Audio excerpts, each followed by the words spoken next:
जय माता दी। प्रेम से बोलिए संतोषी माता की जय। आज शुक्रवार के दिन आप सुनिए संतोषी माता की व्रत कथा। एक बुढ़िया थी और उसके 7 बेटे थे। 6 बेटे कमाने वाले थे और एक बेटा निकम्मा था। बुढ़िया माँ 6 पुत्रों की रसोई बनाती, भोजन कराती और पीछे से जो कुछ बचता वे 7वें पुत्र को दे देती। परंतु वह बड़ा भोला भाला था, मन में कुछ विचार नहीं करता था। एक दिन वह अपनी बहू से बोला, देखो मेरी माता का मुझ पर कितना प्रेम है। वे बोली, क्यों नहीं, सबका जूठा बचा हुआ तुमको खिलाती है। वह बोला, ऐसा भी हो सकता है क्या? मैं जब तक आंखों से ना देखूं, मैं तब तक मान नहीं सकता। बहू ने हंसकर कहा, देख लोगे तब तो मानोगे। कुछ दिन बाद बड़ा त्योहार आया। घर में 7 प्रकार के भोजन और चूरमा के लड्डू बने। वे जांचने को सर के दर्द का बहाना बनाकर पतला कपड़ा सिर पर ओढ़कर रसोई घर में सो गया और कपड़े में से सब देखता रहा। 6 भाई भोजन करने आए। उसने देखा माँ ने उनके लिए सुंदर सुंदर आसन बिछाए, 7 प्रकार की रसोई परोसी। वे आग्रह करके उन्हें जिमाती रही। वे देखता रहा। 6 भाई भोजन करके उठे। तब माँ ने उनकी जूठी थालियों में से लड्डुओं के टुकड़े को उठाया और एक लड्डू बनाया।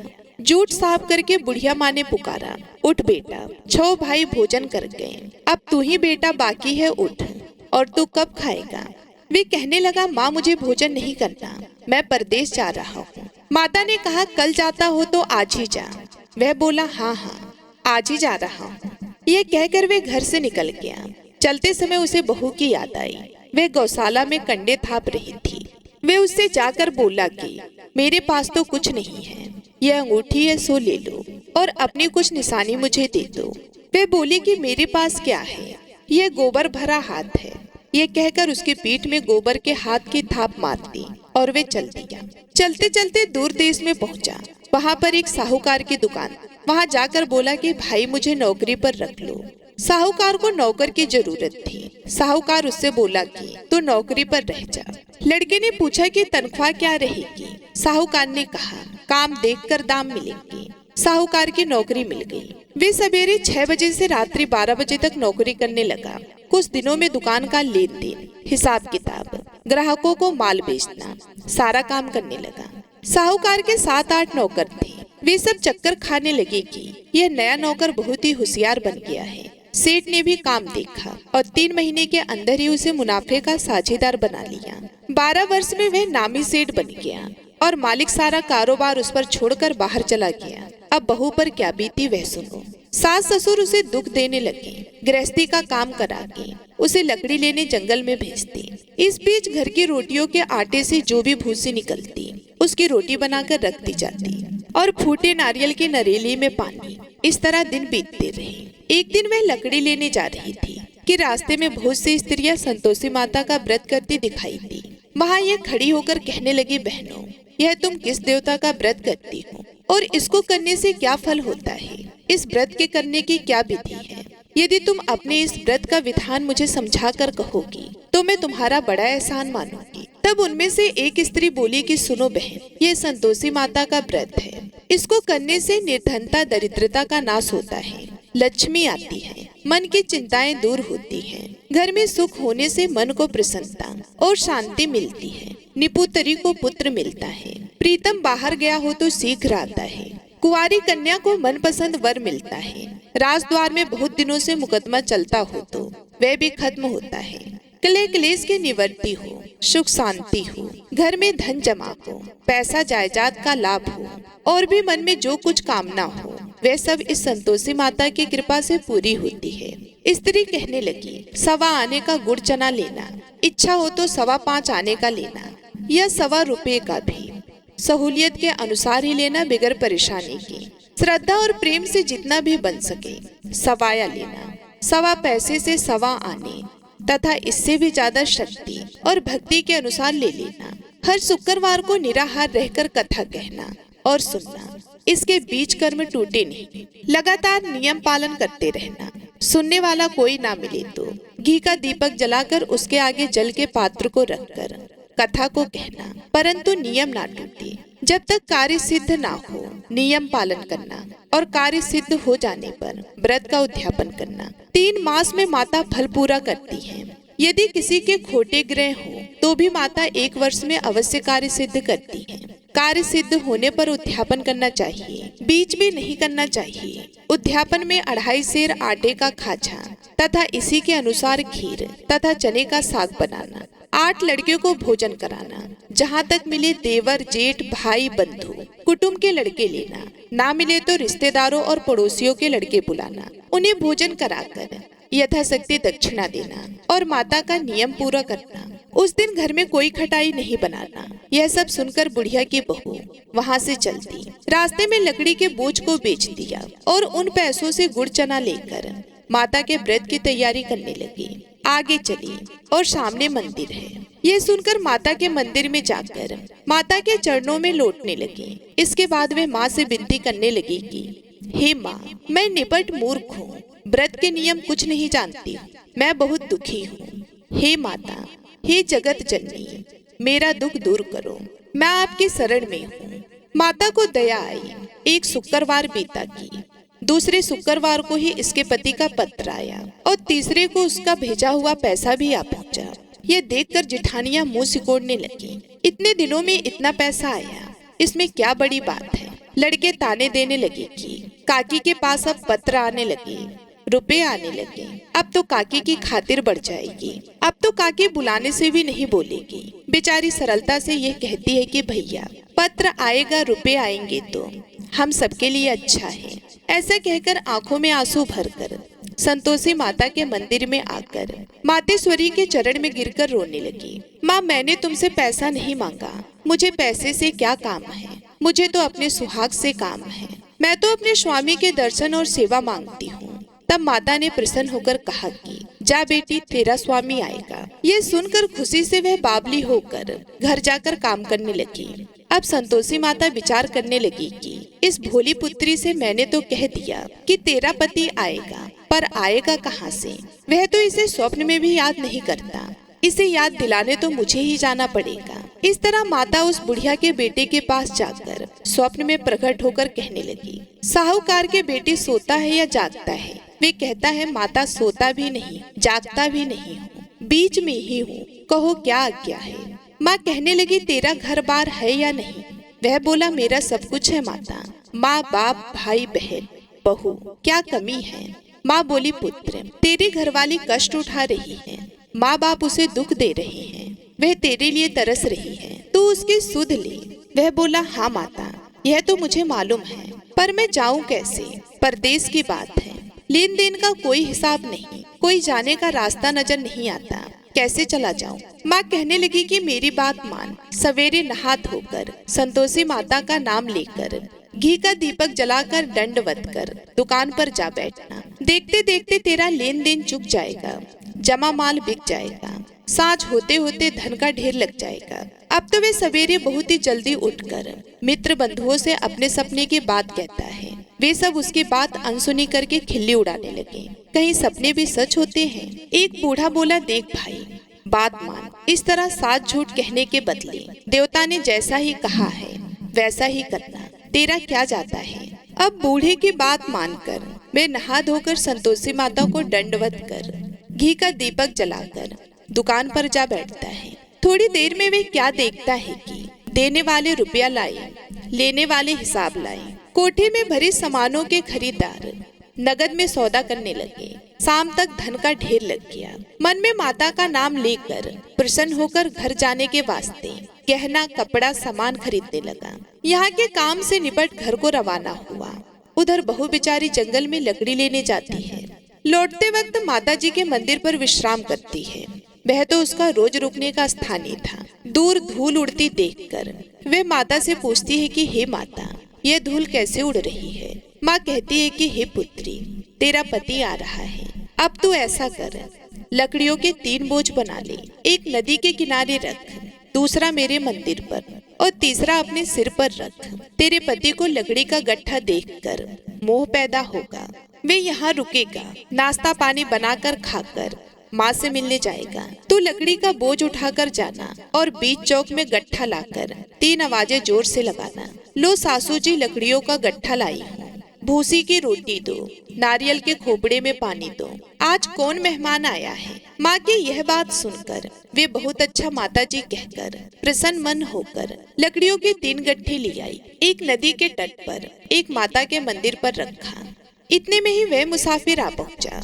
सूखी लकड़ी देखकर उसकी इच्छा हुई कि अब यही निवास करे और भोजन बनाकर खा पीकर गांव जाए। इस प्रकार भोजन बनाकर विश्राम लेकर गांव को गया। उसी समय बहू सिर पर लकड़ी का गट्ठा लिए आती है। उसे आंगन में डालकर जोर से 3 आवाज देती है, लो सासू जी लकड़ी का गट्ठा लो, भूसी की रोटी दो, नारियल के खोपड़े में पानी दो, आज कौन आया है। ये सुनकर उनकी सास अपने दिए हुए कष्टों को भुलाने हेतु कहती है, बहू ऐसा क्यों कहती हो, तेरा मालिक ही तो आया है, बैठ मीठा मीठा भात खाकर कपड़े गहने पहन। इतने में आवाज सुनकर उसका स्वामी बाहर आता है और अंगूठी देखकर व्याकुल हो जाता है। माँ से पूछता है कि माँ ये कौन है। माँ कहती है कि बेटा ये तेरी बहू है। आज 12 वर्ष हो गए जब से गया है, तब से सारे गांव में जानवर की तरह भटकती फिरती है, काम काज घर का कुछ करती नहीं, 4 समय आकर खा जाती है। अब तुझे देखकर भूसी की रोटी और नारियल के खोपड़े में पानी मांगती है। वह लज्जित होकर बोला कि ठीक है माँ, मैंने इसे भी देखा और तुम्हें भी। अब मुझे दूसरे घर की चाबी दो, मैं उसमें रहूं। ठीक है बेटा, जैसे तेरी मर्जी। ये कहकर माँ ने चाबी का गुच्छा उसे दे दिया। उसने लेकर दूसरे कमरे को खोलकर सारा सामान जमाया और एक दिन में ही वहाँ राजा के महल जैसा ठाट बाट बन गया। अब क्या था, वह सुख भोगने लगी। इतने में अगला शुक्रवार आया। उसने अपने पति से कहा, मुझे माता का उद्यापन करना है। उसका पति बोला, बहुत अच्छा कर लो, अपनी खुशी से यह भी कर लो। तुरंत ही वह उद्यापन की तैयारी करने लगी। जेठ के लड़के को भोजन के लिए कहने लगी। उसने मंजूर किया, परंतु पीछे जिठानी अपने बच्चों को सिखाती है, देखो भोजन के समय सब लोग खटाई मांगना, जिससे इसका उद्यापन पूरा ना हो। लड़के खाना खाने आए, खीर पेट भर करके खाई, परंतु बात याद आते ही कहने लगे, हमें कुछ खटाई खाने को दो, खीर खाना हमें भाता नहीं। यह देखकर अरुचि होती है। बहू कहने लगी कि खटाई किसी को नहीं दी जाएगी, यह तो संतोषी माता का प्रसाद है। लड़के उठकर खड़े हुए और बोले, पैसे लाओ। भोली बहू कुछ नहीं जानती थी, सो उन्हें पैसे दे दिए। लड़के उसी समय उठकर इमली लेकर खाने लगे। यह देखकर बहू पर माता ने कोप किया। राजा के दूत उसके पति को पकड़कर ले गए और जेठ जिठानी मनमाने खोटे वचन कहने लगे। लूट लूट कर धन इकट्ठा कर लाया था, सो राजा के दूत उसे पकड़कर ले गए हैं। अब सब मालूम हो जाएगा जब जेल की रोटी खाएगा। बहू से यह वचन सहन नहीं हुआ। रोती रोती माता के मंदिर में गई और बोली कि हे माता, तुमने यह क्या किया, हंसाकर क्यों रुलाती हो। माता बोली, पुत्री तूने उद्यापन करके मेरा व्रत भंग किया, इतनी जल्दी सब बातें भुला दी। वे कहने लगी, माता भूली तो नहीं हूँ, ना कुछ अपराध किया है, मुझे तो लड़कों ने भूल में डाल दिया, मैंने भूल से उन्हें पैसे दे दिए, मुझे क्षमा करो माँ। माँ बोली, ऐसी भी कहीं भूल होती है। वह बोली, माँ मुझे माफ कर दो, मैं फिर तुम्हारा उद्यापन करूंगी। माँ बोली, अब भूल मत करना। वह बोली, अब भूल नहीं होगी माता, अब बताओ वे कैसे आएंगे।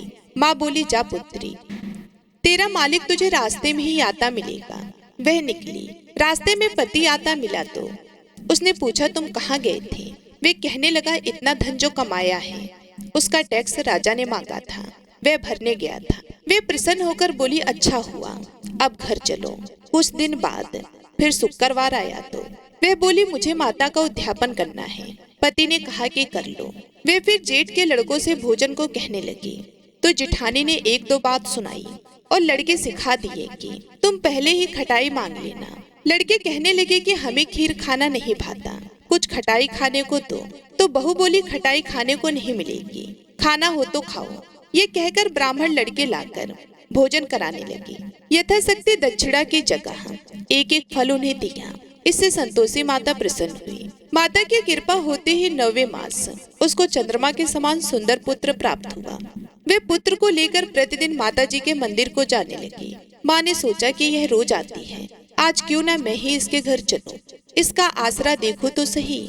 यह विचार कर माता ने भयानक रूप बनाया। गुड़ और चने से सना मुख, ऊपर से सूंड के समान ओठ, उस पर मक्खियां भिनभिना रही थी। दहलीज में पैर रखते ही उसकी सास चिल्लाई, देखो कोई चुड़ैल डाकने चली आ रही है, लड़कों इसे भगाओ, नहीं तो किसी को खा जाएगी। लड़के डरने लगे, चिल्लाकर खिड़की बंद करने लगे। बहू रोशनदान में से देख रही थी। प्रसन्नता से पगली होकर चिल्लाने लगी कि आज मेरी माता मेरे घर आई है। ये कहकर बच्चे को दूध पिलाने से हट जाती है। इतने में सास का क्रोध फूट पड़ा। वे बोली कि इसे देखकर कैसे उतावली हुई जो बच्चे को पटक दिया। इतने में माँ के प्रताप से जहाँ देखो वहाँ लड़के ही लड़के नजर आने लगे। बहू बोली, माँ जी, मैं जिनका व्रत करती हूँ यह वह संतोषी माता है। इतना कहकर झट से सारे घर के किवाड़ खोल दिए और सबने माता के चरण पकड़ लिए और विनती कर कहने लगी कि हे माता, हम मूर्ख हैं, अज्ञानी हैं, तुम्हारे व्रत की विधि हम नहीं जानते हैं। तुम्हारा व्रत भंग करके हमने बहुत बड़ा अपराध किया है। हे माता, बहू को जैसा फल दिया वैसा सबको देना। जो भी ये कथा पढ़े या सुनेगा उसके सभी मनोकामनाएं पूर्ण हो। प्रेम से बोलिए संतोषी माता। आइए माता का आशीर्वाद प्राप्त करने के लिए सुनते हैं शुक्रवार के दिन सुनी जाने वाली वैभव लक्ष्मी माता और अन्नपूर्णा माता की बड़ी ही दुर्लभ और पौराणिक कथा। जय श्री गणेश। एक समय की बात है, काशी निवासी धनंजय की पत्नी का नाम सुलक्षणा था। उसे अन्य सब कुछ प्राप्त थी, केवल निर्धनता ही उसके दुख का कारण थी। यह दुख उसे हर समय सताता रहता था। एक दिन सुलक्षणा अपने पति से बोली कि स्वामी, आप कुछ काम धंधा करो, कुछ रोजगार व्यापार कुछ कीजिए, तभी कुछ काम चलेगा। इस प्रकार कब तक हम ऐसे ही रहेंगे। सुलक्षणा की बात धनंजय के मन में बैठ गई और वे उसी दिन विश्वनाथ शंकर जी को प्रसन्न करने के लिए बैठ गया और कहने लगा कि हे देवाधिदेव, हे विश्वेश्वर, मुझे पूजा पाठ कुछ नहीं आता है, केवल तुम्हारे भरोसे बैठा हूँ। इतनी विनती करके वह 3 दिन भूखा प्यासा बैठा रहा। यह देखकर भगवान शंकर ने उसके कान में अन्नपूर्णा अन्नपूर्णा अन्नपूर्णा इस प्रकार 3 बार कहा। यह शब्द सुनते ही धनंजय सोचने लगा कि यह कौन था और क्या कह गया। इसी सोच में धनंजय पड़ गया और मंदिर से आते ब्राह्मणों को देखकर पूछने लगा, पंडित जी, अन्नपूर्णा कौन है। ब्राह्मणों ने सोचा इसने 2-3 दिन से कुछ खाया नहीं है, तो ब्राह्मणों ने कहा, तू अन्न छोड़ के बैठा है तो तुझे अन्न की ही बात सूझ रही है। जा घर जाकर कुछ अन्न ग्रहण कर। प्रिय भक्तों, अब तो धनंजय घर गया, अपनी पत्नी से सारी बात कही। वह बोली कि नाथ, चिंता मत करो, स्वयं शंकर जी ने यह मंत्र आपको दिया है, वे स्वयं ही इसका खुलासा करेंगे। आप फिर जाकर उनकी आराधना करो। धनंजय फिर जैसा का तैसा पूजा में बैठ गया। जब वह पूजा में बैठा था तो रात्रि में शंकर जी ने आज्ञा दी। शंकर जी बोली, तो पूर्व दिशा में चला जा। यह सुनते ही वह चला गया और वह अन्नपूर्णा का नाम जपता जाता और रास्ते में फल खाता, झरनों का पानी पीता जाता। इस प्रकार कितने ही दिनों तक वह चलता गया। वहां उसे चांदी से चमकते वन की शोभा देखने में आई, सुंदर सरोवर देखने में आया। उसके किनारे कितनी ही अप्सराएं झुंड बनाए बैठी थी। वह अप्सराएं एक कथा कहती थी और वह सभी माँ अन्नपूर्णा इस प्रकार बार बार कहती थी। ये अघन मास की उजेली रात्रि थी और आज से ही व्रत का आरंभ था। जिस शब्द की खोज करने वह निकला था वह उसे वहां सुनने को मिला। धनंजय ने उनके पास जाकर पूछा कि हे देवियों, आप ये क्या करती हो। सबने कहा कि हम सब माँ अन्नपूर्णा का व्रत करती हैं। धनंजय ने उनसे पूछा कि यह व्रत कैसे होता है, व्रत करने से क्या होता है, यह आज तक किसी ने किया भी है, इसे कब किया जाए, यह कैसा व्रत है और इस व्रत की विधि कैसी है, मुझसे भी कहो। अब अप्सराएं कहने लगी कि इस व्रत को सब कोई कर सकती है। 21 दिन तक के लिए 21 गांठ का सूत लेना चाहिए। 21 दिन यदि ना बने तो 1 दिन उपवास करे। यह भी ना बने तो केवल कथा सुनकर प्रसाद ले, निराहार रहकर कथा कहे। कथा सुनने वाला कोई ना मिले तो पीपल के पत्ते को रखकर, सुपारी या घृत कुमारी को सामने करके, दीपक को साक्षी कर, सूर्य, गाय, तुलसी या महादेव को बिना कथा सुनाए मुख में दाना ना डाले। यदि भूल से कुछ पड़ जाए तो 1 दिवस फिर उपवास करे। व्रत के दिन क्रोध ना करे और झूठ ना बोले। धनंजय बोला, इस व्रत को करने से क्या होगा। अप्सराएं कहने लगी कि इसको करने से अंधों को नेत्र मिलते हैं, लूलों को हाथ मिलते हैं, निर्धन के घर धन आता है, बाझन को संतान की प्राप्ति होती है, मूर्ख को विद्या आती है। जो जिस कामना से व्रत करे, माँ उसकी इच्छा पूरी करती है। वे कहने लगा, बहनों, मेरे पास धन नहीं है, विद्या नहीं है, कुछ भी तो नहीं है। मैं भी तो दुखियारा ब्राह्मण हूँ, मुझे इस व्रत का सूद दोगी क्या? अप्सराएं बोली, हाँ भाई, तेरा कल्याण हो, तुझे हम जरूर देंगे। ले इस व्रत का मंगल सूत्र ले। धनंजय ने व्रत किया, व्रत पूरा हुआ। तभी सरोवर में से 21 खंड के स्वर्ण सीढ़ी हीरे मोती से जड़ी हुई प्रकट हुई। धनंजय जय अन्नपूर्णा कहता जाता था। इस प्रकार कितनी ही सीढ़ियां उतर गया तो क्या देखता है कि करोड़ों सूर्य से प्रकाशमान अन्नपूर्णा का मंदिर है। उसके सामने स्वर्ण सिंहासन पर माता अन्नपूर्णा विराजमान है। सामने भिक्षा हेतु भगवान शंकर खड़े हैं। देवागना चमट डुला रहे हैं। कितने ही हथियार बांधे पहरा देती हैं। धनंजय दौड़कर जगदम्बा के चरणों में गिर गया। देवी उसके मन का क्लेश जान गई। धनंजय कहने लगा कि माता, आप तो अंतर्यामी हो, आपको अपनी दशा क्या बताऊं? माता बोली, तुमने मेरा व्रत किया है, तू जा, संसार तेरा सत्कार करेगा। माता ने धनंजय की जिह्वा पर बीज मंत्र लिख दिया। अब तो उसके रोम रोम में विद्या प्रकट हो गई। इतने में क्या देखता है कि वे काशी विश्वनाथ के मंदिर में खड़ा माँ का वरदान ले धनंजय घर आया। सुलक्षणा से सब बात कही। माता जी की कृपा से उसके घर में संपत्ति उमड़ने लगी। छोटा सा घर बहुत बड़ा गिना जाने लगा। जैसे शहद के छत्ते में मक्खियां जमा होती हैं, उसी प्रकार अनेक सगे संबंधी आकर उसकी बड़ाई करने लगे और कहने लगे कि इतना धन और इतना बड़ा घर, अगर सुंदर संतान नहीं तो इस कमाई का कौन भोग करेगा? सुलक्षणा से संतान नहीं है, इसलिए तुम दूसरा विवाह करो। अनिच्छा होते हुए भी धनंजय को दूसरा विवाह करना पड़ा और सती सुलक्षणा को सौत का दुख उठाना पड़ा। इस प्रकार दिन बीतते गए। फिर अघन मास आया। नए बंधन से बंधे पति से सुलक्षणा ने कहलाया कि हम व्रत के प्रभाव से सुखी हुए हैं, इस कारण यह व्रत हमें छोड़ना नहीं चाहिए। यह माता जी का प्रताप है जो हम इतने संपन्न और सुखी हैं। सुलक्षणा के बात सुन धनंजय उसके यहाँ आया और व्रत में बैठ गया। नई बहू को इस व्रत की खबर नहीं थी। वह धनंजय के आने की राह देख रही थी। दिन बीतते गए और व्रत पूर्ण होने में 3 दिवस बाकी थे कि नई बहू को खबर पड़ी।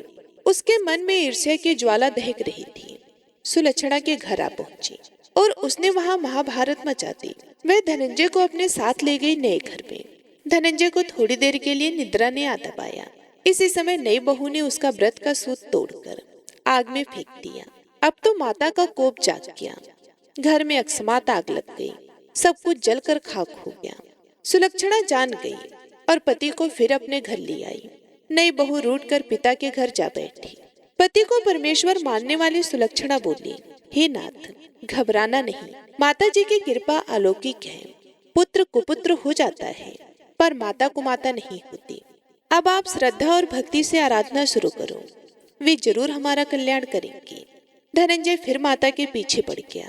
फिर वही सरोवर सीढ़ी पर घट हुई जिसमें मां अन्नपूर्णा कहकर वे उतर गया। वहां पर जाकर माता जी के चरणों में रुदन करने लगा। माता प्रसन्न हो बोली, यह मेरी स्वर्ण की मूर्ति ले, उसकी पूजा करना तो फिर सुखी हो जाएगा। जा, तुझे मेरा आशीर्वाद है। तेरी स्त्री सुलक्षणा ने श्रद्धा से मेरा व्रत किया है, उसे मैंने पुत्र दिया है। धनंजय ने आंखें खोली तो खुद को काशी विश्वनाथ के मंदिर में खड़ा पाया। वहां से फिर उसी प्रकार घर को आया। इधर सुलक्षणा के दिन चढ़े और महीना पूरा होते ही पुत्र का जन्म हुआ। गांव में आश्चर्य की लहर दौड़ गई। अब सब लोग सुलक्षणा के पास आने लगे। इसी प्रकार उसी गांव के निसंतान सेठ के पुत्र होने पर उसने माता अन्नपूर्णा का मंदिर बनवा दिया। उसमें माता जी धूमधाम से पधारी, यज्ञ किया और धनंजय को मंदिर के आचार्य का पद दे दिया। जीविका के लिए मंदिर की दक्षिणा और रहने के लिए बड़ा सुंदर सा भवन दिया। धनंजय स्त्री पुत्र सहित वहां रहने लगा। माता जी के चढ़ावे में भरपूर आमदनी होने लगी और उधर नई बहू के पिता के घर डाका पड़ गया। सब कुछ लुट गया। वे भीख मांगकर पेट भरने लगे। जब सुलक्षणा ने यह सुना तो उन्हें बुलावा भेजा, अलग घर में रख लिया और उनके अन्न वस्त्र का प्रबंध कर दिया। धनंजय, सुलक्षणा और उसका पुत्र माता जी की कृपा से आनंद से रहने लगे। माता जी ने जैसे इनके भंडारे भरे वैसे सबके भरना। कथा को सुनने वाले, कथा को सुनाने वाले और हुकार भरने वाले, सभी के भंडार भरना। कथा अधूरी हो तो पूरी करना, पूरी हो तो मान करना। प्रेम से बोलिए अन्नपूर्णा माता की जय। उम्मीद करती हूँ आपको आज की ये वीडियो अच्छी लगी होगी। अच्छी लगी हो तो लाइक तो जरूर कीजिएगा, और अगर आप चैनल पर पहली बार आए हैं और आपको वीडियो अच्छी लगी हो तो चैनल को सब्सक्राइब जरूर कीजिएगा, और हाँ, बेल आइकन को जरूर प्रेस कीजिएगा। इससे ये होगा कि हमारा जब भी कोई नया वीडियो अपलोड होगा उसका नोटिफिकेशन आपको सही समय पर मिलता रहेगा। मिलती हूँ मैं आप सभी लोगों से अगले वीडियो में। तब तक के लिए जय माता दी। आपका दिन शुभ और मंगलमय हो, इसी कामना के साथ मिलती हूँ अगले वीडियो में।